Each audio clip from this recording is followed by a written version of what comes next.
Military News Update. This is AFP Community News, hosted by Rob Susan every 12 noon, Mondays to Fridays. Only here on DWDD Armed Forces Radio. One AFP for a stronger Philippines.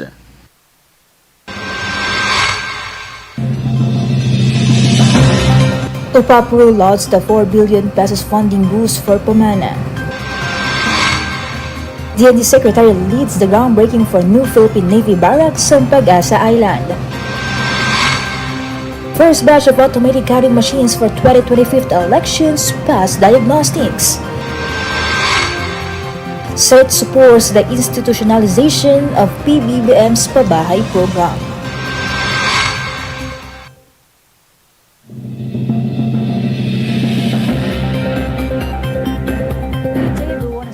Troops at Camp Emilio Aguinaldo, Quezon City. Today is Tuesday, May 21, and we will bring you the latest news from the Armed Forces and other information around the Philippines. I am Rob Susan for AFP Community News. DWDD Armed Forces News. And for the overview of our stories, the Presidential Peace Advisor Secretary Carlito Galvez Jr.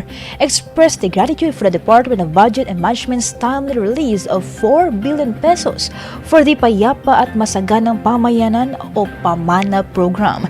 In a statement, Secretary Galvez highlighted that the funds will enable the Office of the Presidential Advisor for Peace, Reconciliation and Unity to provide crucial infrastructure and livelihood projects in areas previously affected by armed conflict.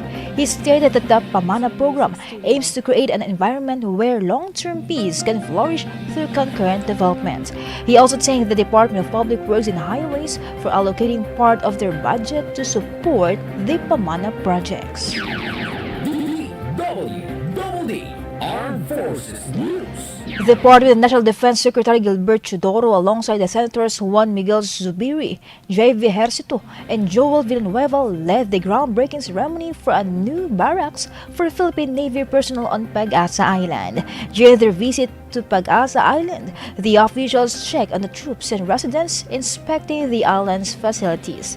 In addition to the new barracks, plans include the construction of a new rural health unit with a laboratory and maternity ward.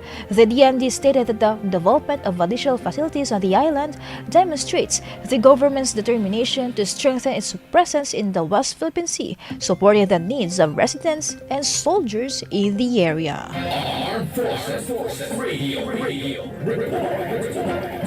For other updates, let us hear the details about AFP Chief meets U.S. Pacific Fleet Commander to bolster maritime cooperation. Go ahead for the details, Leonor.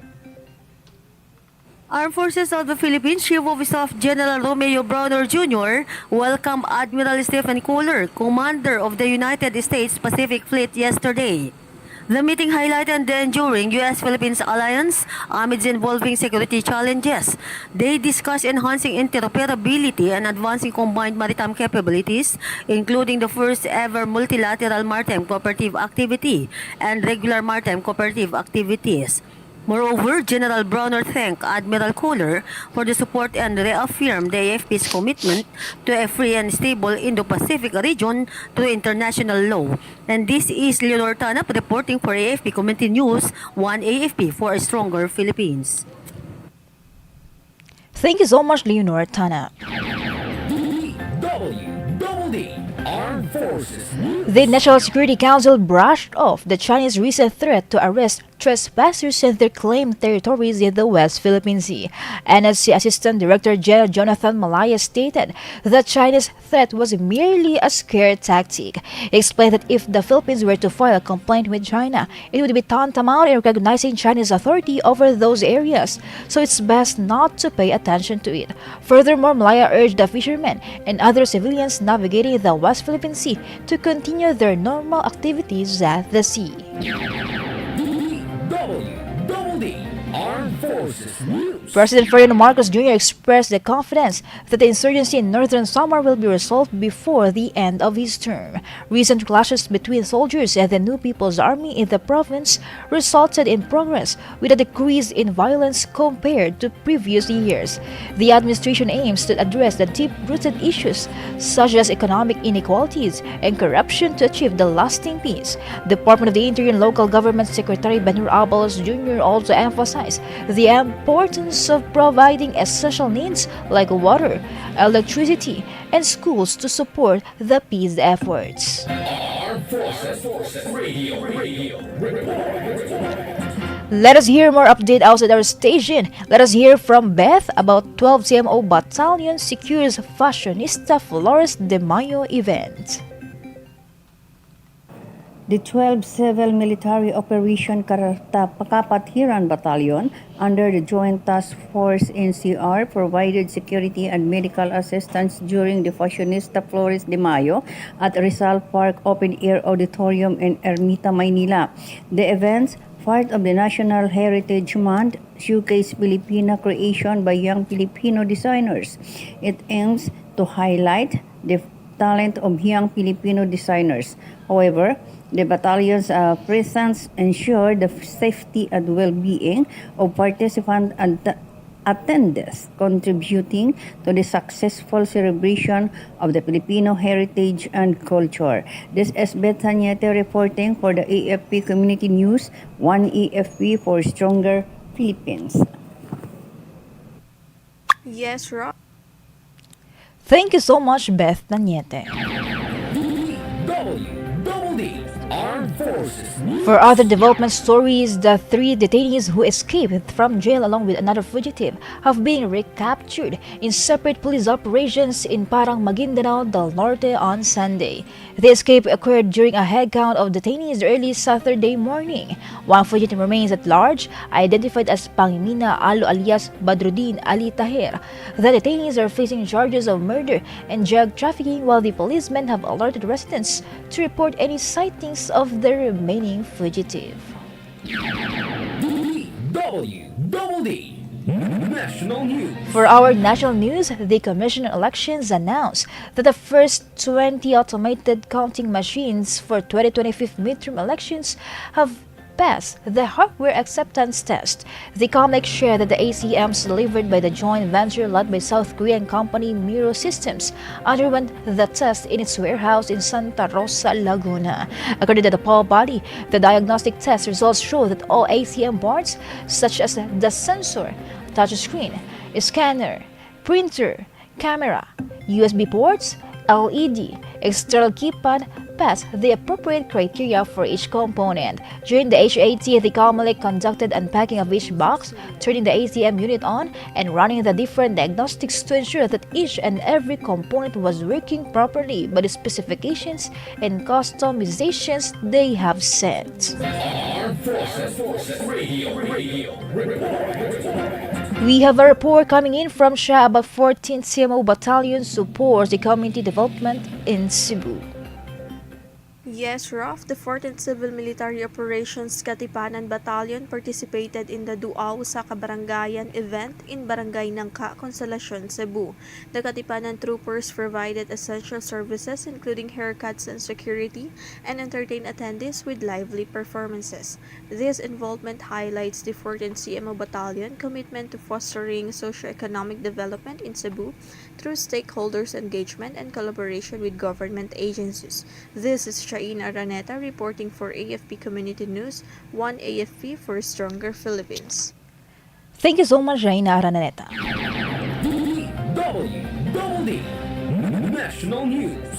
The Senate Committee on Urban Planning, Housing and Resettlement is in favor of the passage of pending measures seeking to institutionalize the Pambansang Pabahay pa sa Pilipino program of President Ferdinand Marcos Jr. Senate Bill numbers 2409 and 2108 by Senators J.V. Ejercito and Christopher Bongo, respectively, calls for the institutionalization of the program that aims to address the country's 6.5 million housing backlog by building 1 million housing units annually until 2028. During his speech, Ejercito expressed his confidence that the 4PH will enable the government to address the housing backlog in the country. Furthermore, the senator said that they will back any program of the government that can pave the way to reduce the housing backlog and finally end the homelessness in the Philippines. DWDD National News. Agriculture Secretary Francisco Chu Laurel Jr. is personally keeping track of the prices of rice, corn, and other agricultural products as the country transitions from El Nino to La Nina weather.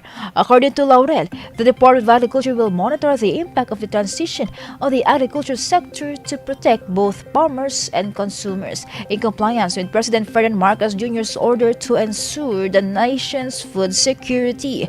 The Secretary said that he is closely watching all the prices of goods in the markets in different parts of the country since his appointment. Armed Forces Radio Report. On the other line, let us hear from Jim Boy about 6.5 conducts disaster response training.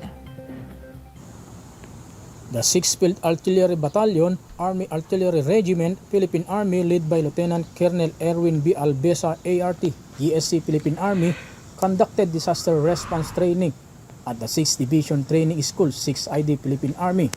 The training covered various techniques including earthquake drill, knot tying, swimming, rifle recovery, and casualty rescue. In connection to this disaster response operation are crucial for managing and mitigating the impact of disaster, involving coordinated effort by government agencies, NGOs, and volunteers to provide immediate assistance to affected communities. This is Jimboy reporting for AFP Community News, 1 AFP for a stronger Philippines. Thank you so much, Jim Boy.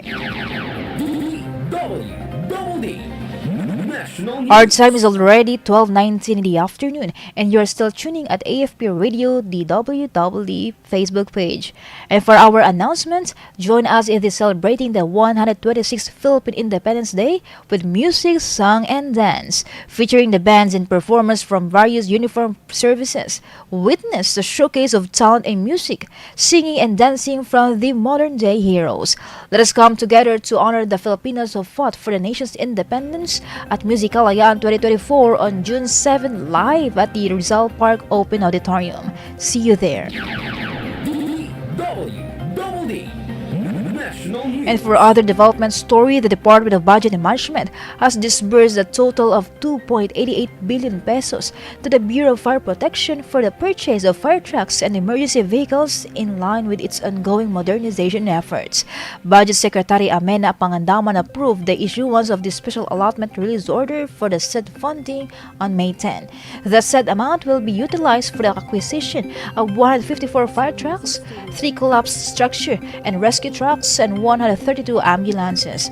In her message, Pangandaman said that DBM supports the ongoing capability enhancement efforts of the BFP, noting its crucial role during emergency response and fire incidents. DWDD National News. The Department of Agriculture has given explanation of the decision of the government to sell rice at 29 pesos per kilo at Kadiwa outlets. According to Agriculture Assistant Secretary and spokesperson Arnel de Mesa, the initiative aims to benefit at least 25% of the country's poor population. The Mesa said the program is still on the testing stage as the DA targets to launch it nationwide in July. However, the Secretary admitted that the DA will need to provide large subsidies to sell rice at 29 pesos per kilo since the retail prices currently range from 50 pesos to 52 pesos per kilo. Armed Forces Radio Bring us the latest insights from the scene. We have our correspondent Ella. Let us hear the details about authorities nabbed 217 in Oplan, Sacleo in Rizal. Good afternoon, everyone. 217 individuals were arrested during the 10-day simultaneous anti-criminality law enforcement operation in the province of Rizal.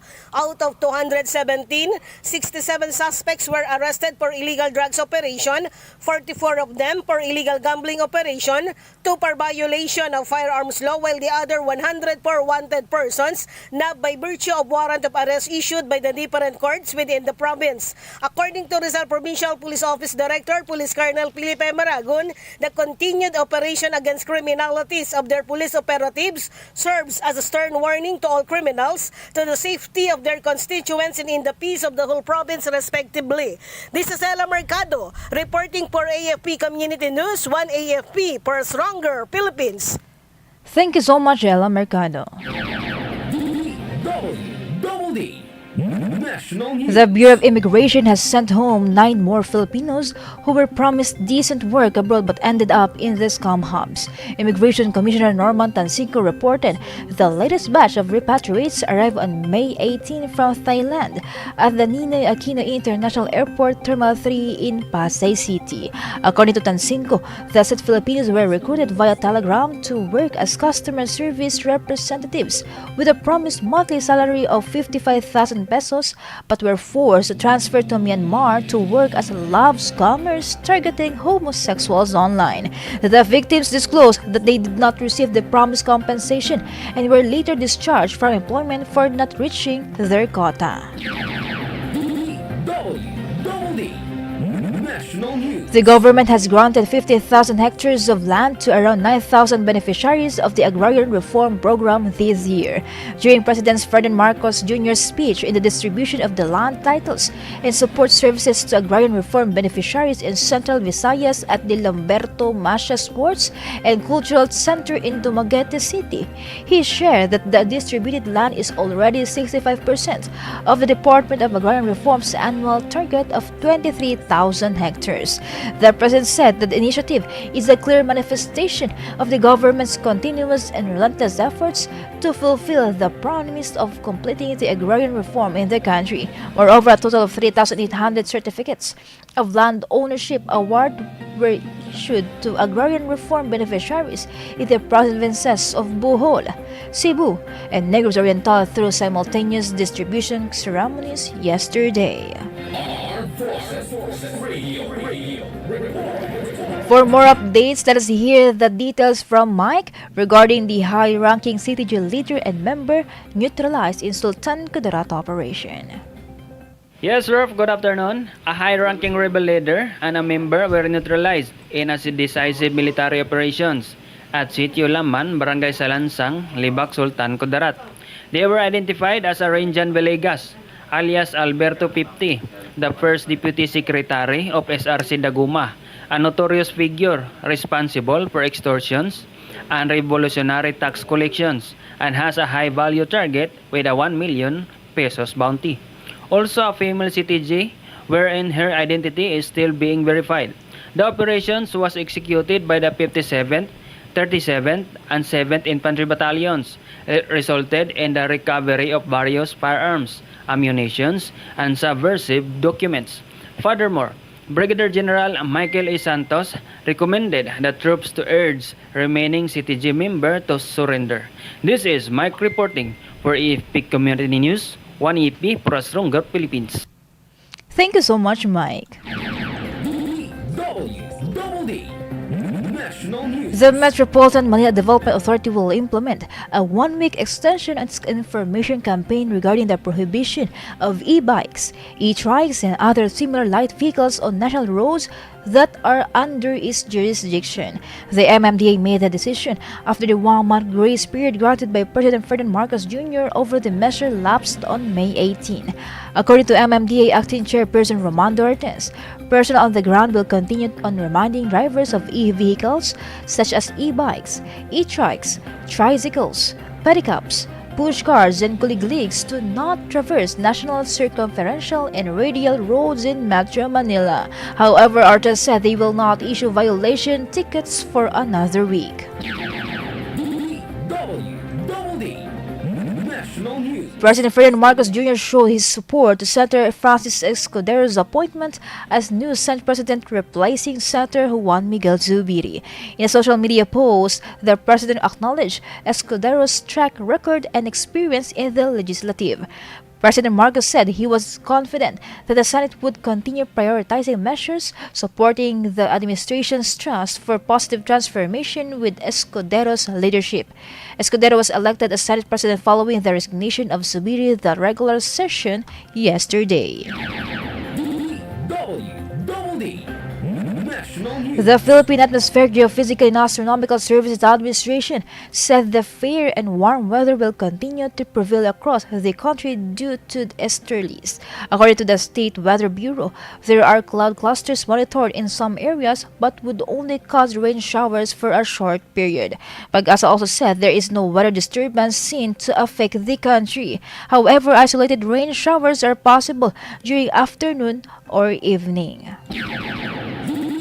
DWDD Armed Forces News. And that's all for today's broadcast. Thank you so much for joining us, especially to our audience in our Facebook page, AFP Radio DWDD. Don't forget to tune in tomorrow for more updates, same time and same station. Again, this is Ralph Susan for AFP Community News, one AFP for a stronger Philippines. Kayo ay nakatutok sa DWDD AFP Radio. Kami po ay kasapi ng KBP, Kapisanan ng mga